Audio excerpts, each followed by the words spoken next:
Most all-in-one HR systems are a patchwork of disconnected and manual tools. Rippling is totally automated. If you promote an employee, Rippling can automatically handle necessary updates, from payroll taxes and provisioning new app permissions to assigning required manager training. That's why Rippling is the #1 rated human capital management suite on G2, TrustRadius, and Gartner. If you're ready to run the backbone of your business on one unified platform, head to rippling.com/AcastBiz and sign up today. That's RIPPLING.com/AcastBiz to sign up. Most drivers overpay for car insurance, not because they're careless, but because the system is needlessly complicated. Jerry fixes that. Traditional comparison sites give you quotes once, then disappear. But Jerry can handle all the insurance shopping legwork and never stops working. Compare 50-plus insurers side by side and purchase directly in the app. No spam calls, no hidden fees. They'll even monitor price trends and can alert you to better rates. Drivers who save with Jerry could save over $1,300 a year. Download the Jerry app or visit jerry.ai/ACAST today. On today's Smart 7, Trump zigzags on Iran war, Reeves warns that Middle East crisis could impact economy and much more. It's Tuesday, 10th of March, it's Bagpipe Day, and happy birthday, Chuck Norris. The Smart 7. It's news, but Not the news.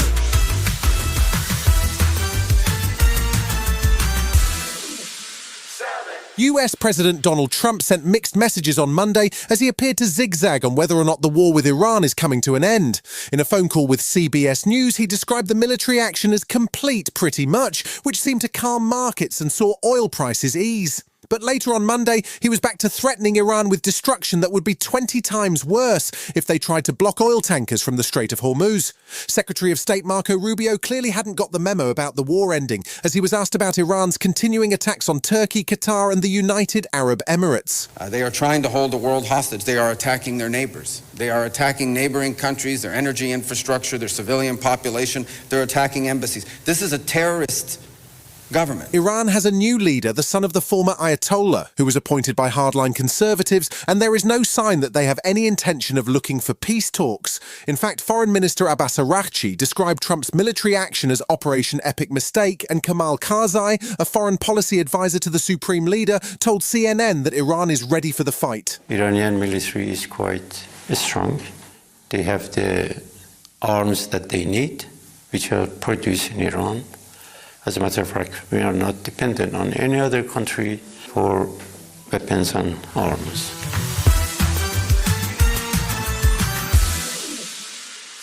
While the US and Israel continue to strike Iranian targets on Monday, European allies have largely held back from any engagement in the war. The UK is permitting US planes to use British bases and has deployed resources to the Middle East with a brief to protect UK citizens and military installations. The failure to join with America drew angry comments from Donald Trump, and although he and Prime Minister Keir Starmer spoke on Sunday, it's still not clear how the conversation went. Starmer was standing by his decision to stay out of the war on Monday. Decisions about what's in Britain's best interests are decisions for the Prime Minister of Britain.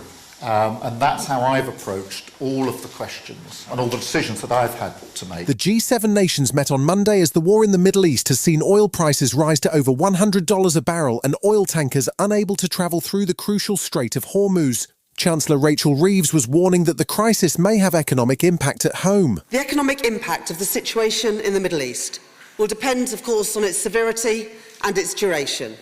The movements that we have already seen are likely to put upward pressure on inflation in the coming months.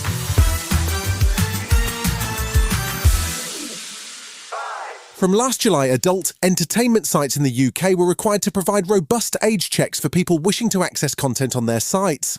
The media regulator Ofcom has been busy checking and issuing fines for those who have failed to do so. The brilliantly named Director of Enforcement, George Lusty, says that any company who failed to enforce legally binding checks will face fines and enforcement action. The largest single fine so far was £1.3 million for an Italian provider, and speaking to LBC on Monday, Ofcom CEO Dame Melanie Dawes says the fines are having a deterrent effect. So we've seen a lot of companies decide to just withdraw their service from the UK because they'd rather do that than introduce the safety protections for the public that we're asking. The The war on Iran has sparked some unusual consequences as Tehran and its proxies have lashed out with drones and missiles in an attempt to disrupt air traffic and tourism in the Middle East and to put pressure on its neighbours in the US. Last week, a UK airbase in Cyprus was hit by what appeared to be an Iranian Shahed drone, while 2 more drones were shot down by British fighter jets. That has sparked local protests over British bases on the island, and it also inspired French President Emmanuel Macron to pledge support for Cyprus. When Cyprus is under attack, the entire Europe is under attack. And the defense of Cyprus is, of course, essential for your country, for your partner and friendly neighbour Greece, but also for France and the entire European Union. Still to come on today's Smart 7 in association with Metro, the FA Cup quarter-final draw is made, and we catch up with the Gyllenhaals right after this. This episode of the Smart 7 in association with Metro is brought to you by Tesco Whoosh. Now picture this. You're halfway through your night on the sofa, fully locked into the Stranger Things finale, and you're just at the big reveal where you think that Vecna's got an 11 sack and their other graduation where Winona Ryder seems than ever. What do you mean, spoiler? They should have seen it, but I'll bleep it out. Anyway, then disaster strikes. You realise you've run out of snacks. There's no crisps, no chocolate, there's nothing in the fridge except tap water and regret. It's a nightmare. And honestly, this has been me more times than I care to admit. Well, that's where Tesco Whoosh comes in. If you've run out of snacks, Tesco Whoosh is here to help with treats and drinks delivered to your door in as little as 20 minutes. Enough time to pause, not panic, and get back to the good bit. The best part? It's all available through the Tesco app. Whenever you need your groceries fast, Tesco Whoosh is ready. Delivered from as little as 20 minutes with Tesco Whoosh in selected areas. Come on, 11!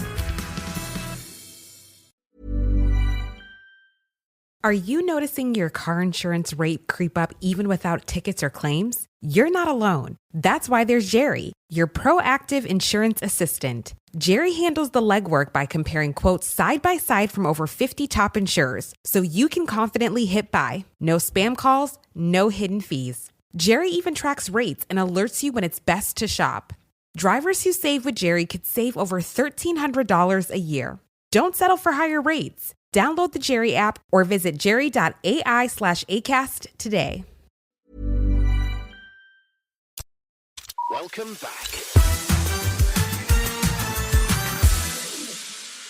Monday night saw the last game of the FA Cup 5th round as West Ham welcomed Brentford. Before the game, the draw for the quarter-final saw some intriguing lineups, with giant killers Port Vale heading to Chelsea while Arsenal head to Southampton. Man City will face Liverpool while the winners of Monday night's clash line up against Leeds. That will be West Ham, who battled through extra time and a penalty shootout to get to their first FA Cup quarter-final in 10 years. Manager Nuno Espirito Santo was delighted at his team's performance. Very, very proud of the boys, very proud of the fans. I think our fans deserve this moment of joy, the way they're supporting through bad times. They keep supporting the team, so thank you for that, and I think we did a good job.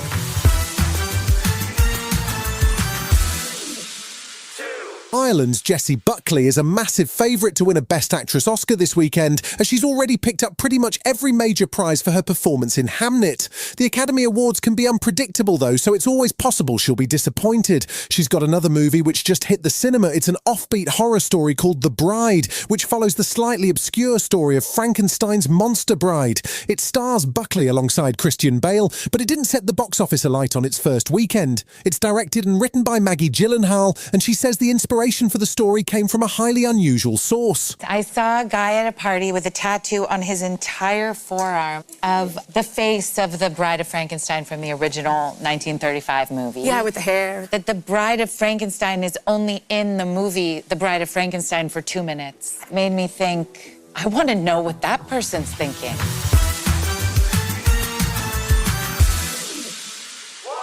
Guy Ritchie is a busy man these days, cranking out hit after hit with The Gentleman, Mobland, and now a reboot of an English classic with The Young Sherlock. He's not just doing TV either. He's got a couple of movies on the way, the first of which is called In the Grey. It's a full-on Guy Ritchie action movie with two of his favourite stars, Henry Cavill and Jake Gyllenhaal, as two elite operatives sent to retrieve a billion-dollar fortune from a ruthless dictator.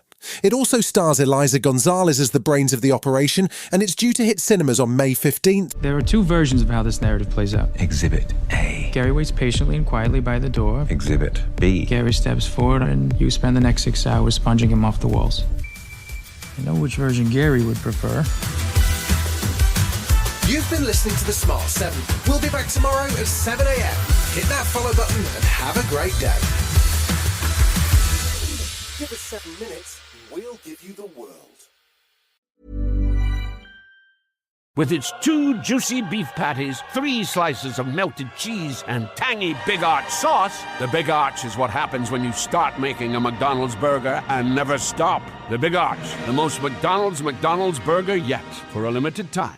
Americans today have access to more information than ever, yet our confidence in its credibility is at an all-time low. Driven by an incessant demand for our attention, advancements in tech feed us information quicker than we can verify it, and elusive algorithms determine what we even see in the first place. This is exactly what Ground News was built to solve. Ground News isn't another news publisher. By combining traditional and modern media sources worldwide into one app and website, it's a news database where you can see how stories are framed. Their blind spot feed surfaces stories that are underreported so you can see every side of the story yourself. By subscribing to the Vantage plan, you'll get unlimited access plus data like each publication's source of funding, which can heavily influence their coverage. Save 40% off at ground.news/2026. Again, that's ground.news/2026 for 40% off the unlimited access Vantage plan. Ground News is subscriber supported. Each subscription helps improve the product and keep the platform ad-free. Thank you to our subscribers.